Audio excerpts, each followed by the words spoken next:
रमन महर्षि जी से बातचीत। प्रश्न, मन और आत्मा में क्या भेद है? उत्तर, कोई भेद नहीं। अंतर्मुख मन आत्मा है और यही मन ब्रह्ममुख बनकर अहंकार तथा जगत बन जाता है।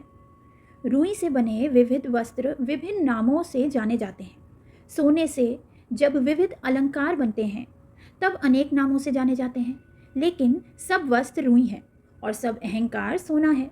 सत्य एक है, उसके नाम रूप अनेक हैं, लेकिन मन का आत्मा से अलग अस्तित्व नहीं है, अर्थात उसका स्वतंत्र अस्तित्व नहीं है। मन के बिना आत्मा का अस्तित्व हो सकता है, आत्मा के बिना मन का नहीं। प्रश्न, ब्रह्म सच्चिदानंद कहा जाता है, उसका क्या अर्थ है? उत्तर, हाँ, यह ठीक है। जो है वह केवल सत्य है, उसे ब्रह्म कहते हैं। सत्य की प्रभा चित है तथा उसका स्वभाव आनंद है। ये सत्य से भिन्न नहीं है, तीनों मिलकर एक सच्चिदानंद रूप बनता है। प्रश्न, आत्मा सत्य और चैतन्य है, तो वह सत्य असत्य से भिन्न तथा चेतन अचेतन से भिन्न है, ऐसा क्यों कहा जाता है? उत्तर, आत्मा सत्य है, लेकिन चूंकि वह सर्वरूप है, उसकी सत्यता के बारे में द्वैत मूलक प्रश्नों का अवकाश नहीं, अतः उसे सत्य असत्य से भिन्न कहा जाता है। इस प्रकार यद्यपि वह चैतन्य है, क्योंकि उसके लिए कुछ जानना नहीं है अथवा वह स्वयं किसी के जानने के लिए नहीं है, उसे चेतन अचेतन से भिन्न कहा जाता है। सच्चिदानंद कहने से यह लक्षित होता है कि वह परम सत्य असत्य नहीं है, अर्थात सत्य से भिन्न नहीं है, अचित नहीं है, अर्थात चैतन्य से भिन्न नहीं है, एवं अनानंद नहीं है, अर्थात आनंद से भिन्न नहीं है। क्योंकि हम मायामय प्रतिभासित जगत में हैं, हम आत्मा को सच्चिदानंद कहते हैं। प्रश्न, किस अर्थ में सुख या आनंद हमारा सच्चा स्वरूप है?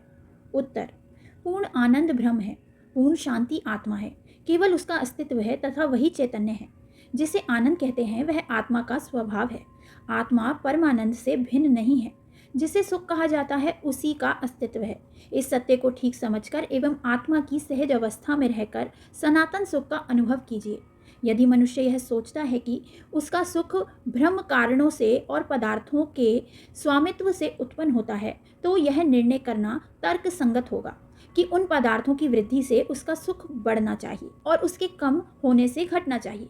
इसलिए जब उसके पास कुछ भी ना हो तो उसका सुख पूर्ण रूप से समाप्त हो जाना चाहिए। लेकिन मनुष्य का वास्तविक अनुभव क्या है? क्या वह इस निर्णय के अनुरूप है? गहरी नींद में मनुष्य के पास कुछ नहीं होता, शरीर भी नहीं होता, तब दुखी होने के बजाय वह पूर्ण रूप से सुखी होता है। प्रत्येक मनुष्य घोर निद्रा चाहता है। निष्कर्ष यह है कि आनंद मनुष्य में ही निहित है, ब्रह्म कारणों से या उपकारणों से उत्पन्न नहीं होता। अमिश्रित शुद्ध आनंद के खजाने को खोजने के लिए मनुष्य को आत्म साक्षात्कार अवश्य करना चाहिए। प्रश्न, श्री भगवान हृदय को चैतन्य का केंद्र एवं आत्मा से अभिन्न कहते हैं। इस हृदय का सही अर्थ क्या है? उत्तर, आप इसे ईश्वर, आत्मा, हृदय या चैतन्य का केंद्र किसी भी नाम से पुकारें, इन सब का एक अर्थ है। समझने की मुख्य बात यह है कि हृदय मनुष्य का मूलाधार या केंद्र है, जिससे अलग कुछ नहीं है। हृदय भौतिक नहीं, आध्यात्मिक है। हदि और अयम शब्द मिलकर हृदय शब्द बनता है, जिसका अर्थ आत्मा का स्थान है। यहाँ से विचार उत्पन्न होते हैं, इसके आश्रय से बने रहते हैं तथा इसी में लीन होते हैं। विचार मन में रहकर विश्व का निर्माण करते हैं। हृदय इन सब का केंद्र है। उपनिषदों में जहाँ से सब प्राणी प्रकट होते हैं उसे ब्रह्म कहा गया है, वह हृदय है, ब्रह्म हृदय है। प्रश्न, हृदय का अनुभव कैसे किया जाए? उत्तर, कोई भी क्षण भर के लिए आत्मा का अनुभव किए बिना नहीं रहता, क्योंकि कोई भी यह स्वीकार नहीं करता कि वह अपने आत्मा से अलग रहता है। वह आत्मा ही है और आत्मा हृदय है। हृदय वह केंद्र है जहाँ से सब कुछ प्रकट होता है। आप जगत, शरीर इत्यादि देखते हैं, इसलिए यह कहा जाता है कि इन सब का केंद्र हृदय है। जब आप हृदय में ही होते हैं तब हृदय ना केंद्र है ना परिधि, उससे भिन्न कुछ नहीं है। वह चेतना जो सच्ची सत्ता है और जो आत्मा से भिन्न किसी पदार्थ को जानने के लिए बाहर नहीं जाती, हृदय है।